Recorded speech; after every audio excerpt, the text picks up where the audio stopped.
This is the 2016 Ordinary Level Question 3 looking at developments. So just have a look at the question. The figure shows the bucket of a toy mechanical digger. A 3D graphic is also shown. Draw an elevation in the direction of arrow A. Part B, a plan projected from the elevation. And finally part C, the complete surface development of the bucket. What we're going to start with is we're going to look at the part A, the elevation, looking in the direction of arrow A.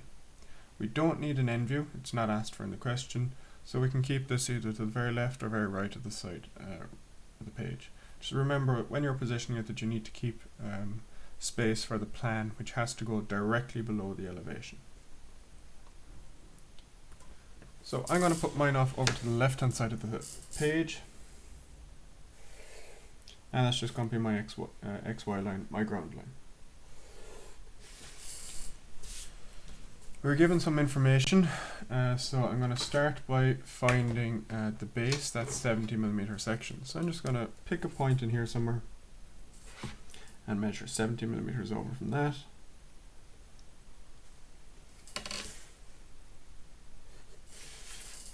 And I'm going to, from that point, measure up along, and up along this line will be where the center point of that radius 35 is.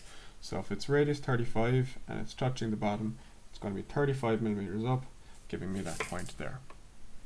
Now what I can do is I can draw the arc that's radius 35 around that point, touching off the bottom, just line it up, make sure that it's correct here.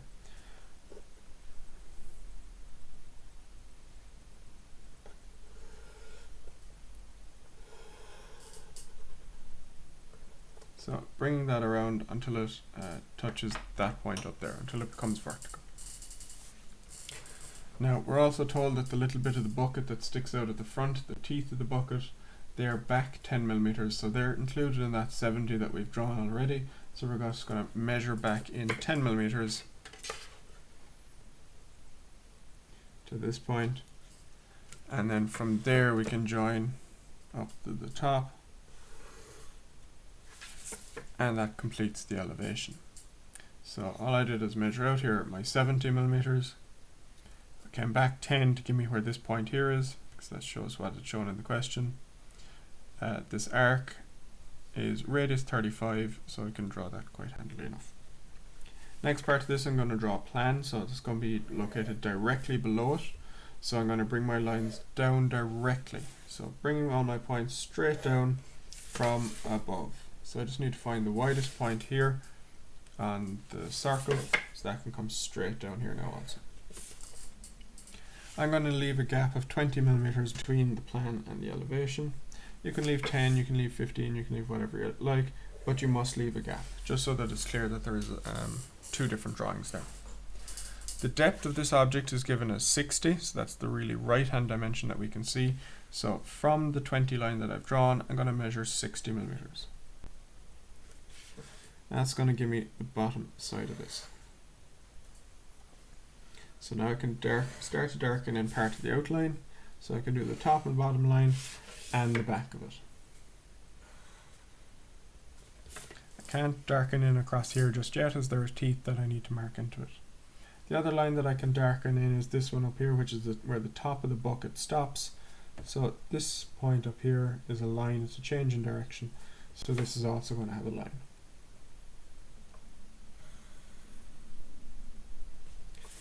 The final part that needs to be done now are just looking at the teeth here on the front.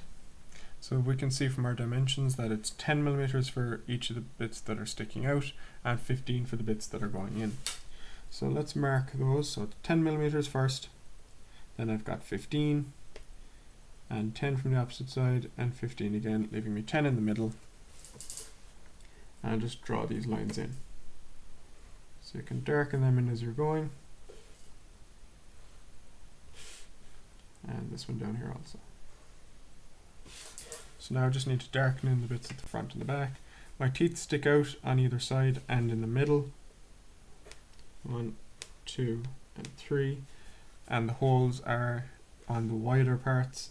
So it's going to be this part in here and here. So there we have it. That is the elevation and plan of my mechanical digger bucket. So that's part A and B of this question done. Part C now is the longer part of this question, which is where we're asked to find the development of the surface. So to do this, you need to start with a key piece, and I think the key piece will be the base of this down here. So if we look at the question just again for a second, we've got a number of different pieces on it. We've got 2 sides, and then we've got the base, which then extends up into the wraparound piece, the curved piece, forming the back of the bucket. So if I'm going to be forming this as a development, what piece touches all of them? That's going to be the bottom part. So I'm going to start by drawing the base, that 70mm piece with the teeth sticking out of it. So I'm going to come over here to the right hand side of my page, just giving myself as much space as possible. I'm going to draw a light line in along like that. And an edge, that's going to be this front corner here. So going to find the width of it, which is given as 60. So back in along this way. The base part of this is 70mm. So back along there, 70mm, above and below.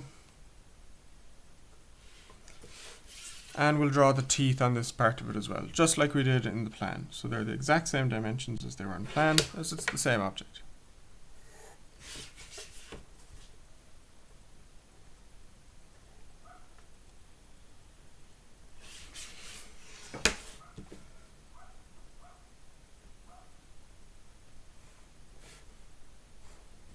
So all I'm doing here is darkening in the teeth, which form the front of the bucket. And I can do just a little bit here on the front part also, darkening in them.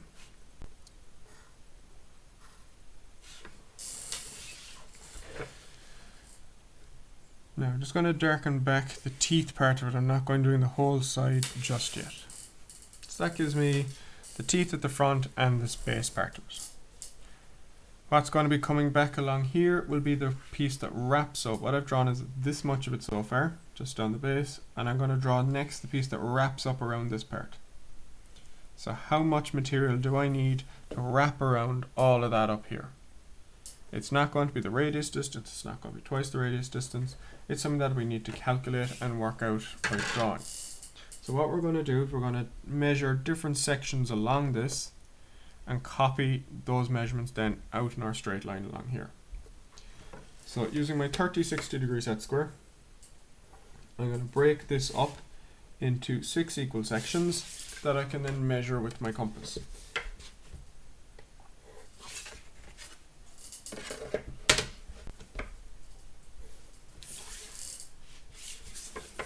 I always think it's a good idea to label these just so it's clear what point is what. So this is going to be point 1, 2, 3, 4, 6 and 7 up to the top. Now we already have point 1 located over here, so this is point 1.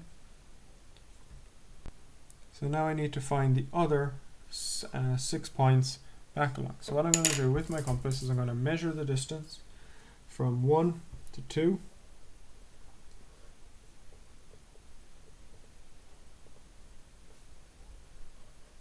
Measure distance 1 to 2 and mark that down here, and I can label that as 2. Now because I use the 60-30 set square, all of these distances are the same. So the distance from 2 to 3 is the same as 3 to 4 and so on.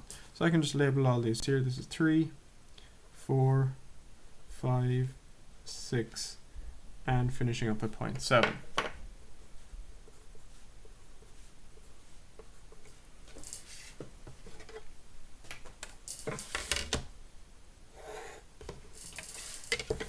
So this is the final point, the end of that, so all of that there has been wrapped around to that point. So I can darken in from 1 to 7 on both sides. Don't darken in the bit in between just yet. So this piece of material that I've marked out here is how much material I need to roll all the way around that piece up there. So what we're going to looking at now is finding the two sides of this. So we have two sides that are identical to this here, and they're attached to this part of it. So this is point 1, so that's point 1 down here. So we're going to attach these two sides, and they're going to fold down on either side of it. So if they fold down, it's kind of just like an axial symmetry. It's going to move out perpendicular to the sides. And this distance out here is going to be 70 millimeters, because it's the radius, two radius 35s.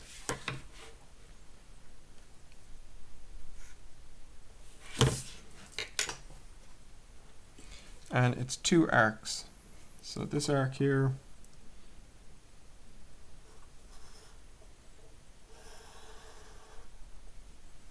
and this one here, they're both the same, both radius 35s.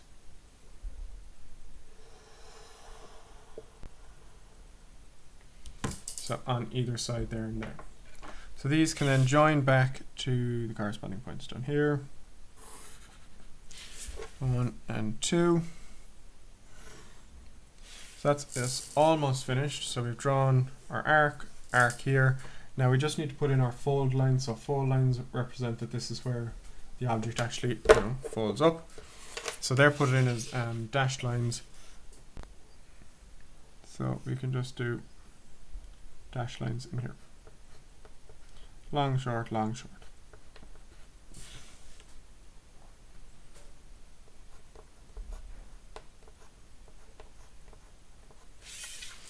And there we have our completed question.